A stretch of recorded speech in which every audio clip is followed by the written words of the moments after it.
here they come. The Stampede is on. King of Thursday Night Knockoff. Fans on the field at Suncorp Stadium. We're out there somewhere, and they're gathering very fast. There's 44,000 we're here tonight. I don't know how many thousand we're going to get on the pitch, but they're here to enjoy a Broncos win with the players, our commentators, and the one and only Semi Thaiday. Over to you, Sam. Thank you very much, mate. It's very hard for me not to sing with the band that's out here. It's a bit of a party atmosphere here on a Thursday night, Brendan Piakura.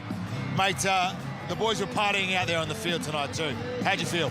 Yeah, definitely. Had a lot of fun out there tonight. The boys dug deep when we needed to, and yeah, that was an enjoyable one. Now, talk me through the footwork out there. You got plenty of footwork when it comes to when you run. Something you work on. You do salsa lessons, something, anything different? Yeah, I like to think I'm a bit of a dancer, so footwork sort of comes natural to me. It's all in the hips, it's all in the feet, it's all in the head. I like it. Now, top four finish, semi-final footy next week. How excited are you for that? Yes, super excited. Had a bit of time off.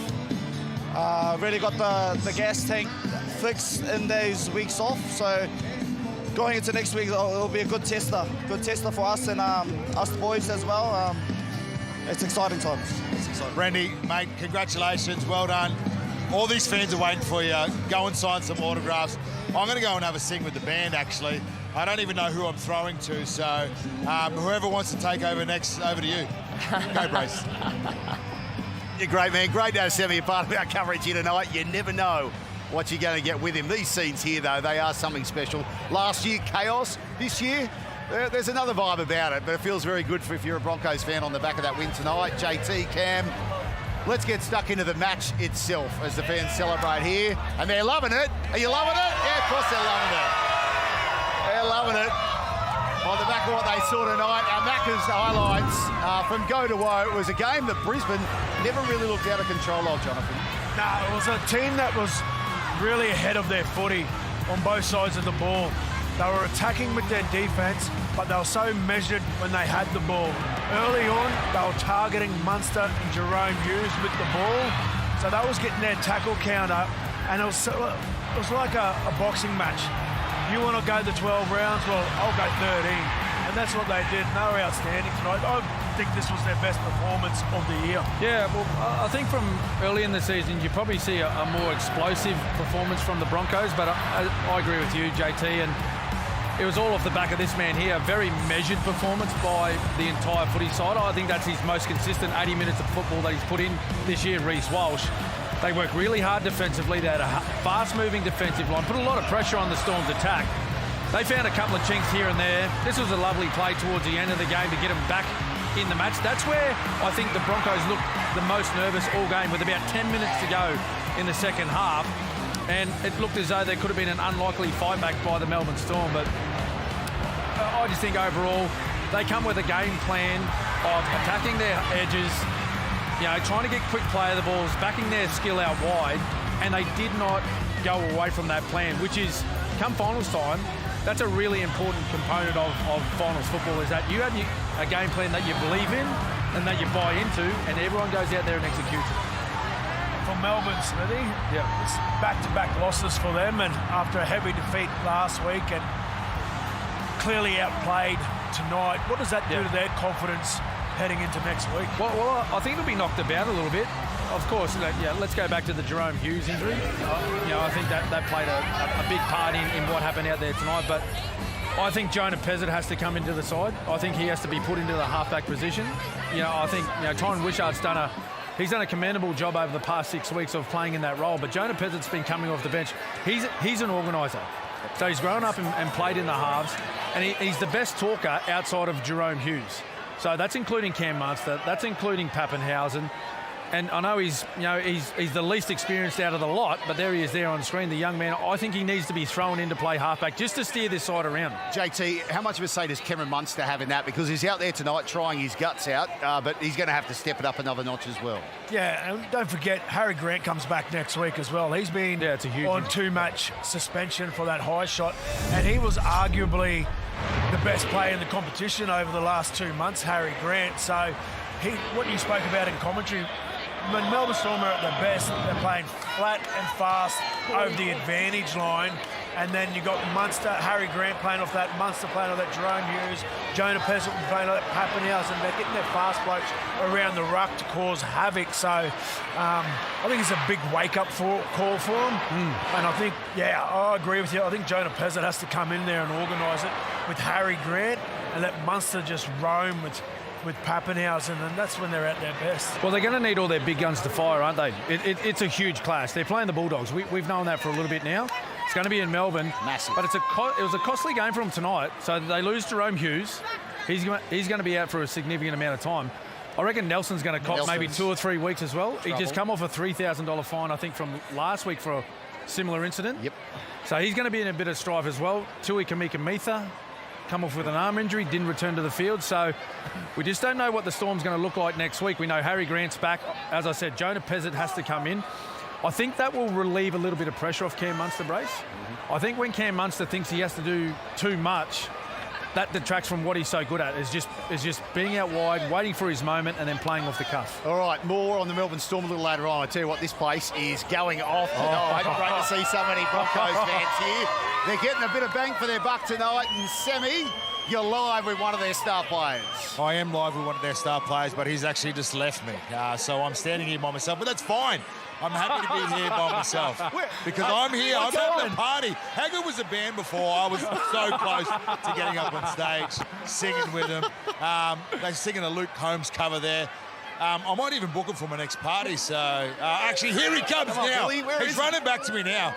See, he's a man of the people, just like his father was at the Brisbane Broncos. But Billy, it's a bit of a party atmosphere in here tonight, but that crowd, how good was that crowd tonight? Yeah, that's unbelievable. I mean, I've never played Origin, but I've watched a few Origins here, and the way the crowd got behind us, especially at the back end of that first half when we needed to defend our line, it was unbelievable. They got us home. Biggest crowd for a Thursday night for the Brisbane Broncos ever. So it just shows you how good the crowd was. Next week, unsure what type of role you'd be playing for the team, but you're just happy to be there, aren't you? Yeah, just happy to be there, mate. It's going to be a tough ask going down to Canberra next week. Don't know whether I'll be on the bench or number 9 or number 6, so just have to wait and see how Renault is. And we're lucky enough that we've worked hard enough to get the top 4, that we've got 2 bites of the cherry. So, we'll see what happens. Mate, I've enjoyed watching you in the 6 jersey. How have you enjoyed playing in it? It's pretty cool. I get a front row seat to watch Walshy do his magic. He was pretty special tonight, and sitting behind Ben Hunt in our forward pack makes my job pretty easy. I just got to make my tackles, which unfortunately I wasn't doing tonight. Katoa, he's a big boy, he kept running over top of me, but work on that next week and we'll be right. Now, Billy, appreciate it. Good luck in Canberra next week. James, back to you. I'm going to hit the stage in a second, so Billy's going to sing with me too. You've been going to sing a duet. Mate, you've been promising. In the stream, that is what you... No? Okay, sweet. Up you go, mate. Some great television. Good on you, Sammy. Some good ad-lib too, as he waited for Billy to come back. What about this crowd here tonight? Let's get upstairs, dissect it all. And Denica, you're with a legend from both respective clubs here tonight. Yes, we certainly are. Thank you, James. Yes, what a sight it is overlooking Suncorp Stadium at the moment. What a performance it was by the Brisbane Broncos. Lockie, they certainly look primed for the finals with that showing here tonight. What did it tell you? I think they were building for that performance, and there was a lot of talk about, I guess, Melbourne being, a hoodoo club for us. We can't beat them, and I think one of the big decisions through the week was to drop Gemmet Shibasaki for discipline reasons, and I think that got a reaction from the rest of the playing group because their attitude tonight was absolutely spot on, and it gave them an insight into what you need to do to win the big games. And Billy Walters just talked about it. Defence, we saw it from Reece Walsh. We see it here. Players around the ball when there's a try for the opposition coming. Just all that desperation. I think again, this is what you need to do to win finals football. And Lockie, you mentioned that word attitude. You can't measure attitude. When you're reviewing a game, you can't measure what sort of attitude the players have got, but you can see it. And you can see it with what they do without the football. When they're defending, when they were defending their try line, when they went down to 12 men just after Reece Walsh put Xavier Coates over the sideline, That was the moment for me. That was the moment that said, wow, the Broncos are playing a semi-final style defensive game here tonight. And we haven't seen that from the Broncos for a number of years, even when they played in that grand final in 2023. That wasn't there. That was there tonight. That was the difference for me. So it's always hard to change a winning team. Obviously, next week it's likely that Adam Reynolds will be back in the selection frame, recovering from that hamstring injury. We've also got Shibasaki, who was dropped for disciplinary reasons this week. Do you make changes? What changes do you make? Do you bring Shibasaki back? Do you... It's hard because the chemistry out there tonight, you want to reward all those players for their performance and just the attitude they show. It's almost like you're breaking the chemistry. Look, if Adam Reynolds is fit, I think you potentially put him on the bench next week and then bring him back into the game once the sting's been taken out of it, and then you put Billy back onto the bench, or he goes to hooker and Corey Pakes come off. You can work that way. Shibasaki, I think he'll find his way back into the team, but it'd be very hard for Michael Maguire to change what he saw tonight. For me, if Adam Reynolds is fully fit, he's in. He's in somewhere. Like, he has to be in the team. He makes the team a better team. Shibasaki's the other one. I actually agree with the decision. Like, the Broncos made a pact to stay off alcohol. That's not anything really about alcohol. That's actually a sacrifice. What sort of sacrifice are we going to make as a club, as a group, to go into this final series? Now, I've been a part of teams that have done that in the past. He went off that, and he went on his own, and he's paid the price. And unfortunately, I think he'll pay the price next week. I don't think Michael Maguire changes the team other than Adam Reynolds coming back in if he's fully fit. Because it's a team unity situation as well? Well, it's a standard. It's a standard that they've set, and they're all in. Unfortunately for Gemmett, he's broken that standard, and he's stepped away from that and being an individual in the team environment. So it's going to be hard to tell one of those lads that are in the standard and that are standing up to that and that played out there tonight and performed like that. How do you say that to Dean Mariner? He was feeling bad about being dropped, but I reckon he'd be feeling worse right now, terrible, seeing that performance from the team. Yep. And his spot is now, it's in jeopardy. It's in jeopardy.